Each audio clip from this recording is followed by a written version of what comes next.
जी सज्जनों तो मित्रों अस्सलाम वालेकुम। तुहाडी खिदमत च तुहाडा दोस्त मित्र जुल्फकार अली हाज़र है। अज दी इस बैठक का मकसद एक अनोखी शख्सियत के बारे तुहानू आगाह करना है, तुहानू दसना है ताकि आने वाले साडे जिहड़े संगी मित्र ने खास तौर पर टूरिस्ट नाल या सियाहत दे नाल जिहड़े एसोसीएटेड ने उन्हां नू दस्सिया जाए कि ना सिर्फ वास्को डे गामा ते कोलंबस बहुत बड़े टूरिस्ट सी, बल्कि अजकल के दौर च कुछ ऐसे गुमनाम चेहरे जिहड़े उन्हां तो भी ज़्यादा एक्सप्लोर कर चुके ने, उन्हां भी पसे मंज़र ते लिया जाए। जी इस सिलसिले की एक कड़ी है जनाब जवेद सुल्तान साहब, जिन्होंने असी कोलंबस के नाम तो जानते हैं। इन्हों ने ना सिर्फ बहुत सारे इलाकों को डिस्कवर किया बल्कि सानू जगह जगह के बारे मुख्तलिफ किस्म की मालूमात फराहम कीतियां ने। मैं अपनी गल करा तो मैं पहले कुछ भी नहीं सी जानता जदों तक मैं इन्हां दे नाल जगह जगह खज्जल खुआर नहीं होया।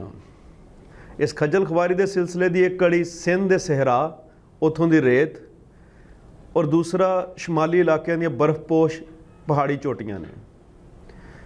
मसूफ किसी जगह तो नहीं डरते, रोड चंगा है या मंदा है, बल्कि मंदा रोड जिहड़ा है उन्होंने ज़्यादा प्रैफरेंस देंदे ने।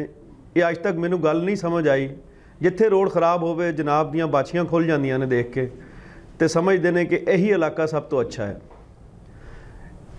ये वो टूरिस्ट ने जिन्हें ना सिर्फ इलाके डिस्कवर किए, इलाके कोई भी डिस्कवर कर सकता, बल्कि उन्होंने इलाकों के नाल उन्हां दी अजनास, मसलन दरख्त के उत्ते चढ़ के खुरबानी तोड़ना, और वो दरख्त जिहड़ा दरिया वाल झुकाओ है जिहदा जिथों बिल्कुल तुसीं दरिया च ना सिर्फ गिर सकते हो बल्कि तुहाडी बाकियात दा भी पता नहीं चलेगा कित्थे गए तुसीं।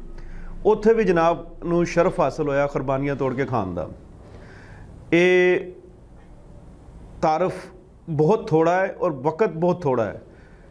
जनाब एक ऐसी शख्सियत ने जिन्हों कहते हैं कि अपने अंदर एक टूरिस्ट है, ये जवेद सुल्तान साहब ने। तो असी इन्हां ते एक किताब लिख रहे हैं, बल्कि वो खुद ही एक किताब के बारे च कुछ गलबात हुई सी पिछले दिनों च। लाल किताब, रैड बुक, जो मर्जी इहनूं नाम दे दो, रैड बुक लाल किताब। तो उस किताब के बारे च असी तुहानूं मरहलावार कुछ चीज़ां दसांगे, जिहदा सिर्फ अज एक इंट्रोडक्शन है किताब की है। इन्हां दे विच एक बहुत बड़ी जिहड़ी अल्लाह ताला ने एक सलाहियत रखी है कि ये ना सिर्फ उस इलाके जिथे जाना है उत्थे घुल मिल जाते हैं आवाम च, बल्कि उन्हों की रस्मो रिवाज 4-5 घंटे किसी भी कबीले गुजारन तो बाद उन्होंने घर का एक फर्द लगन लग पेंदे ने, बल्कि अक्सर उतों चीज़ां चोरी करके भी जेब च पा लेंदे ने। इन्हां दी कुल कायनात, इन्हां दे कोल एक कोलंबस बैग है जी, उस बैग का नाम भी कोलंबस बैग है। जरूरियात जिंदगी की हर चीज़ तो इलावा सप के कट्टे का जिहड़ा तरियाक है यानी तोड़ है, वह भी उस बैग च मौजूद है।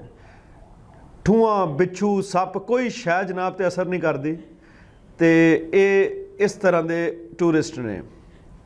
अल्लाह ताला ने इन्हों काम भी उस तरह का दे दिता जिस तरह की इन्हां दी एक ख्वाहिश सी।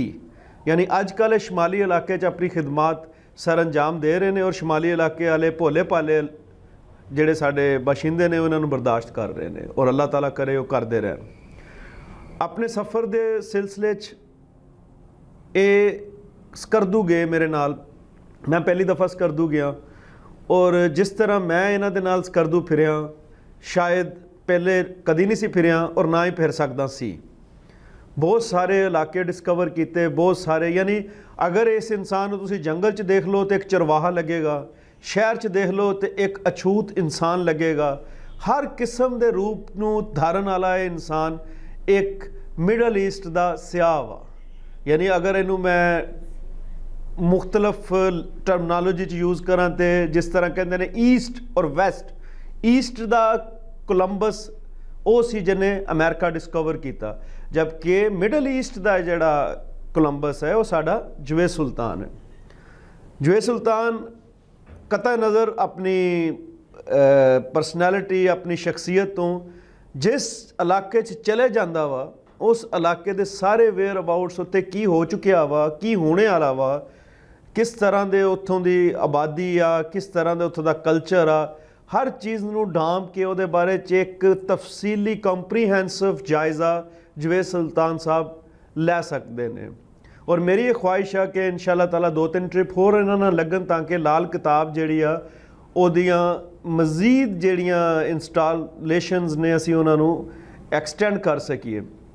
ਅਸੀਂ ਅੱਜ ਤੇ ਸਿਰਫ ਇੱਕ ਤਾਰਫ ਕਰ ਰਹੇ ਸਾਂ, ਲੇਕਿਨ ਇਨਸ਼ਾ ਅੱਲਾਹ ਤਾਲਾ ਮੈਨੂੰ ਉਮੀਦ ਹੈ ਕਿ ਵਿਊਅਰਸ ਜਿਹੜੇ ਨੇ ਉਹ ਜਾਣਨਾ ਚਾਹਣਗੇ ਕਿ ਲਾਲ ਕਿਤਾਬ ਅਸਲ ਦੇ ਵਿੱਚ ਕਿਹੜੇ ਇਲਾਕਿਆਂ ਦੇ ਬਾਰੇ 'ਚ ਸਾਨੂੰ ਤਫਸੀਲਨ ਦੱਸਦੀ ਹੈ।